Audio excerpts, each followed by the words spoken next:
We're back here, Ceraulo Sports Talk, with me, Joe Ceraulo. Joining me now, one of my mentors, a legend in the industry. It's Christopher Mad Dog Russo. Joseph, and good afternoon, everybody. How are you today? You wanted me to do that? There you go. How you doing? I'm doing great. A lot better now that you're on here with us here on Ceraulo Sports Talk. Doggy, first off, how have you been? I haven't seen you since August. How's doing well. Going? Doing well. Busy. Shows have been pretty good. Obviously, we dealt with this Kobe thing a lot the last 2 days, but a terrible tragedy. But, yeah, the show's been good. We had a good fall, had a good World Series. The Astros mess has helped. You've had a pretty good football season. We didn't have a lot going on in the Final Four at the college football, but this should be a good game. So we've been successful. The show's been good. Been good. I can't wait for this game, and I'll get to that next. But first, you mentioned the Houston Astros. I know you're really tight with Rob Manfred. What are your thoughts on the sanctions he came down? I have not really talked to him one-on-one about that. I want to leave him alone, but I thought he did the right thing. I know a lot of folks wanted the players punished too, but remember, if Rob punishes the players, he's going to have to deal with the Players Association. They're going to appeal it. It's going to go to arbitration. That gets very messy. And you also have to remember, too, he's not going to get the full information because he granted the players immunity, which then told the players that they can be honest and not worry about punishment. So I understand not punishing the players. I know a lot of people wanted him to do something to Crane and do something more than give him a $5 million fine and take 4 picks away, but he embarrassed Crane. And he likes Crane. He's close to him, but he embarrassed Crane, the Astro owner. The Astros have really sort of left to pick up the pieces. I thought Manfred did a good job. I mean, I really did. He fired them. I mean, he didn't know that Hinch and Luno was going to be fired. Obviously, that was the end result. Cora is going to be next. As we already know, he was already fired too. Red Sox going to get punished as well. So I think that Manfred did a very, very good job. I don't have any problem with it. I don't think anybody's going to do this again. A lot of people tell me that everybody's doing it. I don't buy that so much. But I do think that Manfred did a hell of a job with it, and I think that you'll see teams here recognize that they can't mess around with this kind of stuff again. If you couldn't recognize that voice, Christopher Mad Dog Russo, host of Mad Dog Unleashed. Catch him Monday through Friday on Sirius XM, Channel 82, Mad Dog Radio, here with us on Ceraulo Sports Talk, just days away from Super Bowl 54. Doggy, the Niners defense, obviously this pass rush is absolutely incredible, something you see maybe once a decade. A lot of guys, yeah. What's the key to Kansas City in slowing them down? Well, I think there's 2 things about the game that are interesting. First off, he's got a very good quarterback rating when he's rushed within 2.5 seconds, Mahomes, which is interesting, which then will negate the pass rush to San Francisco. If he's running around there making all sorts of plays, that is going to help the Kansas City offense. But, I mean, if you look at this game logically, the Niners should win. They got a better defense, much better defense, and they run the ball. And they got a better roster top to bottom. And they also, I think, were much better battle-tested this year than the Chiefs were. Played out Baltimore, beat the Saints in New Orleans, had to deal with Seattle twice, beat the Packers twice. I really think that, they myself beat the Steelers, who were decent. I know they didn't have their quarterback then, but, still. I think San Francisco they've been the best team all year from start to finish. The advantage, so if you look at it logically, you pick San Francisco. These games don't always come down to logic. The Chiefs have a lot going for them. They got the home field late in the year because of the Patriots losing to Miami. They were down 24-0 to Houston. They got a big break. The Tennessee beat the Ravens in Baltimore, so they didn't have to go travel there. Reed's due to win a Super Bowl. It's his 50th year as a franchise. So I could definitely see Kansas City winning, and the best player in the field is the quarterback of the Chiefs. So I think it's a dead-even game. It's a close game. I guess I'd probably take the Chiefs, be a little better story if they win. But I think the Niners are a better team. I think it's a very close game. It's a tough game to call, but I think the Niners, top to bottom, are a better team. So it looks like you're going with Kansas City here. I'll go with Kansas City just for the hell of it. Have some fun with it. Something different. Now, you're more of a historian than anyone else I know. You love the history of the game. Obviously, a ton of stuff on your show about the 100 greatest players of all time. I know he's young, but what's Patrick Mahomes' ceiling in terms of the all-time greats? Well, I mean, he got a long way to go. It's his second year. Of course. But he's the best quarterback in football right now. He's got good poise. He's been around locker rooms his whole life with his father, the journeyman relief pitcher. So I think Mahomes got a chance to be a hell of a player. He's already a hell of a player. To put him up there with Brady and Montana, Unitas, it's a little strong to do that right now. But he has not had a bad playoff game yet. He played very well in the 2 games last year, even the Patriot game. He's played very well in the 2 games this year. So he's 3-1 in the postseason. I mean, we'll see how he handles it on Sunday against a big defense. But, Mahomes looks to be the guy who will be able to play the part really well for a long period of time. So I think Mahomes has got a hell of a career in front of him. He should be an all-time great.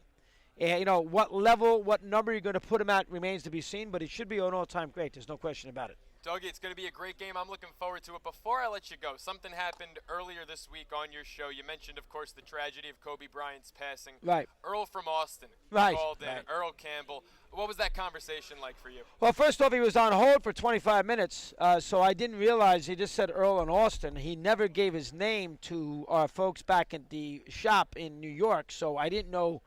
It was a new call. I hadn't seen the call before, so it was somebody different. But when I put him up at 20 minutes to 4, I said Earl in Austin. It only took, it didn't take too long for me to figure out who it was, because he mentioned Hall of Fame, and he's, so I figured, okay, you a Hall of Famer. Once he said he was a Hall of Famer, I knew it was Earl Campbell. But that's pretty amazing that Earl Campbell would wait, and that tells you the Kobe impact, that he would wait that long on hold to get his point across. He saw the game with Akeem, and he didn't see the game. He was with Akeem and Rudy Tomjanovich and Nolan Ryan when he got news of this.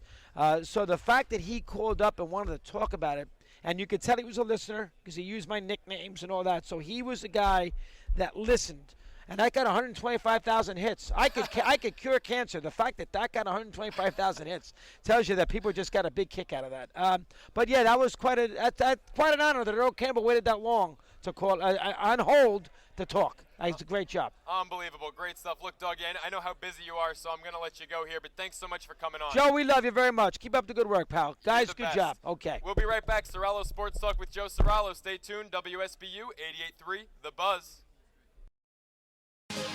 Back here live from Radio Row, this Wednesday edition of Ceraulo Sports Talk. With me, Joe Ceraulo. Thanks for tuning in, WSBU 88.3 The Buzz, as we preview the big game this Sunday, Super Bowl 54 in Miami. We talked about Patty Mahomes and the Chiefs, looking at some of the headlines that arose after I signed off the airwaves yesterday afternoon. Clark Hunt, the owner of the Kansas City Chiefs, in discussion of a potential contract extension with Patrick Mahomes, has come out and said that he wants to wait approximately as long as 12 to 15 months before actually engaging Mahomes and his team in those contract discussions. He's getting a lot of criticism right now for this. Obviously, everyone thinks, and you're absolutely right if you think this, Mahomes is the type of guy that you lock up, you never let him go. And you're 100% right. I've talked at length about Mahomes being that next-level transcendent quarterback who thrives in the moment, whose ceiling is absolutely endless, whose potential is limitless. I mean, Patrick Mahomes could very well be one of the all-time greats we end up talking about. But truthfully, the fact that Clark Hunt doesn't want to engage in these contract discussions right now and doesn't want to even say it's in the near future, I can't bash on that at all. I totally understand it. In fact, I kind of like it. Stay focused at the task at hand. Super Bowl 54 this Sunday. Why ruin that? Why ruin his team that's so locked in by discussing future contracts at the moment? Look, there's no doubt about it. Patty Mahomes is going to get paid, right? He's the best quarterback in the game. I love Lamar Jackson. You know I love Lamar Jackson. He's far and away the MVP this year, clear frontrunner. It's really not a debate who the 2019 MVP is, but Patty Mahomes is the best quarterback in the game. What Patty Mahomes has done in 2 short years as the starter of the Kansas City Chiefs, an MVP, and now potentially a Super Bowl champion if things go his way this Sunday, he's going to get paid. Talk about it after the Super Bowl. But I will say this, if the Chiefs are the champions of Super Bowl 54, you hand that man a blank check on Monday. You don't wait 12 to 15 months. But let the game pass first before diving into any contract discussions. Now, still closing in on some of yesterday evening's headlines, the Patriots, a little bit of shock circulating through the fans up in New England. Dante Scarnecchia retiring as the offensive line coach of the New England Patriots. Look, there's no doubt about it. This season, 2019, was a down year for the Pats overall, a down year especially for their offensive line, but none of that's on Scarnecchia. I mean, he has had nothing short of a Hall of Fame, absolutely incredible, unmatched tenure as the offensive line coach in New England. 36 seasons in this league, 34 of them with the Patriots. Of course, he's turning 72 in just a few days and has been, for the past 3+, almost 4 decades, one of the best assistant coaches in the National Football League. Even with 36 years in the NFL, 34 with New England under his belt, even with those 6 Super Bowl rings, even approaching the age of 72 years old, I am shocked to see Dante Scarnecchia hanging it up. I actually can't believe this. I mean, does this speak to his doubts about the potential future of the New England Patriots? I mean, you know, if you're Scarnecchia, does he see this as the end of the line? I said it not too long ago in my monologue. I think it surely is. I think that the New England Patriots moving forward are going to be entering. A lot of people might not want to admit it. They might think that, you know, Jarrett Stidham can take the reins and that Bill Belichick will be able to work his magic. That's all possible. I think the Patriots are not too far away from an absolute rebuild, and maybe Coach Scarnecchia recognizes that too. And you know, when I say that the struggles of the offensive line is not his fault this season, I don't mean that in any sort of biased capacity. You know, the Patriots lost arguably the second most important guy on that line. You know, obviously your left tackle is always going to be your most important lineman, but David Andrews, their starting center, who has had a great career, who has already won a couple Super Bowls with Tom Brady, with the Patriots. I mean, the chemistry him and Brady have is phenomenal. You could sense whether it was missed snaps, whether it was just missed blocking on interior linemen. The Pats really missed David Andrews this season. And you don't know, he says he's going to try to come back. He's dealt with a blood clot in his lungs that, geez, just the age of 29 years old kept him out this season. He says he's coming back, but when you're dealing with not an injury, but an ailment, a medical condition that is so serious, you can't guarantee that David Andrews is going to be back out there in 2020. No one knows for sure whether or not he's going to be back, and maybe Scarnecchia thinks that the chances of Andrews returning are slim, and if that's the case, maybe Scarnecchia feels at 72 years old with 6 Super Bowl rings under his belt, he doesn't have a whole lot to work with, and that would be a shame. But you know, Coach Dante Scarnecchia, what an incredible career as the longtime offensive line coach of the New England Patriots. You know, we're going to take a break shortly here on Ceraulo Sports Talk, but when I talk about offensive line coaches and just assistants and coordinators who have such a huge impact on the game, you know, we've got 2 great head coaches here, right? Andy Reid, of course, seasoned. He's been to 7 conference championship games. Now, this will be his 2nd Super Bowl. I mean, Andy Reid is as good as they get. You know, most all-time wins, I said it last Friday on my show, most all-time wins of any coach to never win a Super Bowl. Over 200 wins for Andy Reid. And Kyle Shanahan at 40 years old, one of the rising stars in terms of coaching of football. I believe the 3rd youngest coach in the NFL. And, you know, this is his first winning season. He put together 2 less than stellar years before this, but a great coordinator, assistant coach of the year in 2016 when he got to the Super Bowl. Should have won the Super Bowl with the Atlanta Falcons. So 2 great head coaches I'm confident in this one.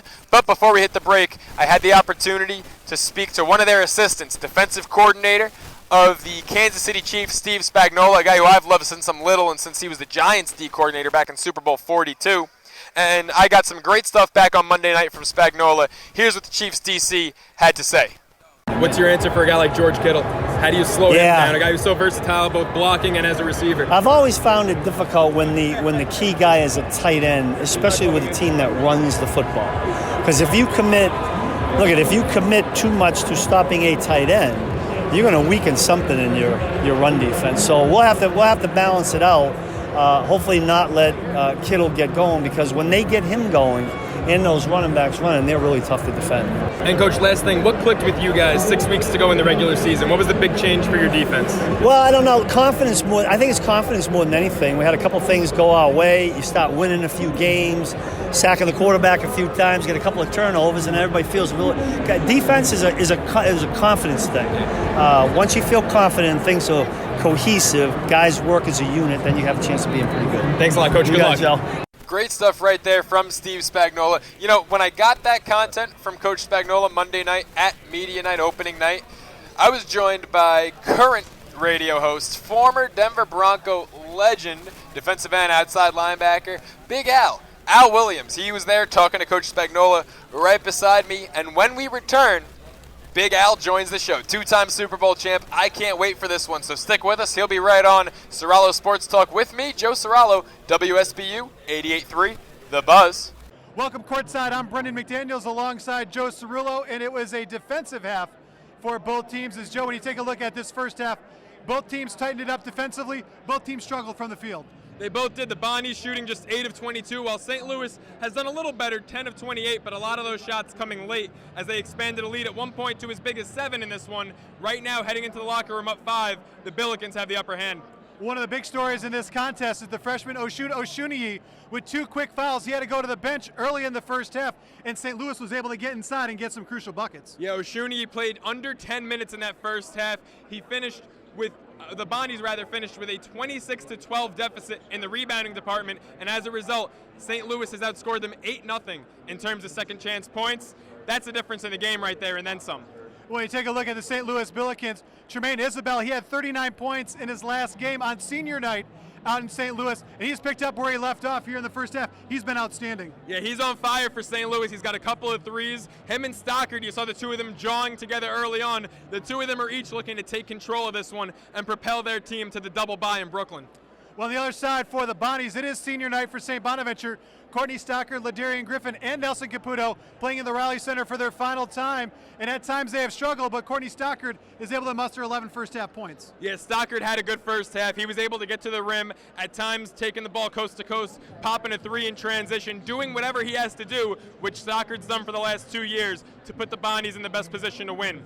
For Griffin, you want to see more on the glass. I'm sure that'll happen when Oshuniyi is out there next to him, as he'll be able to alleviate some pressure from Ladarian. Well, the thing is, St. Bonaventure has been very strong from three-point range throughout the season, particularly in Atlantic 10 play. But tonight, St. Louis has done an outstanding job of not allowing the long range for the Bonnies. Yeah, they're making the Bonnies work inside where they haven't had as much success as they did earlier in the year in conference play. We got a lot more halftime coming up as it rolls on from the Raleigh Center. St. Louis leads St. Bonaventure 27-22. You're watching Atlantic 10 men's basketball on ESPN+. Brendan, Courtney, congrats. You guys have a double bye in Brooklyn next week.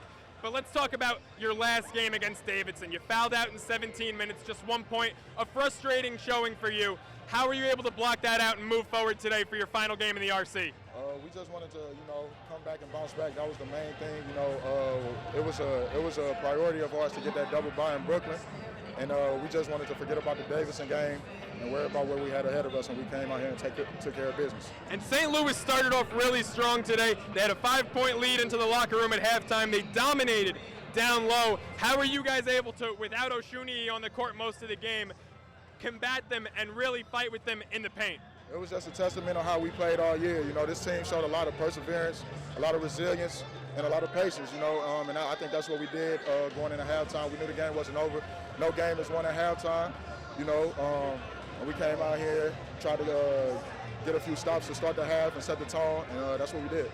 Now, Courtney, this was your last game at the Riley Center, but you got at least one more as a Bonnie. What should we expect in Brooklyn next week? A fight. This team, like I said, we battled back from so much this year, injuries, starting slow in conference, and now I think we got it rolling, and we just got to keep it rolling going into Brooklyn, and if we can win 3 games, it's going to be big. Congrats, Corey. You got the double bye. I'll see you in Brooklyn. Yes, sir. Yes, sir.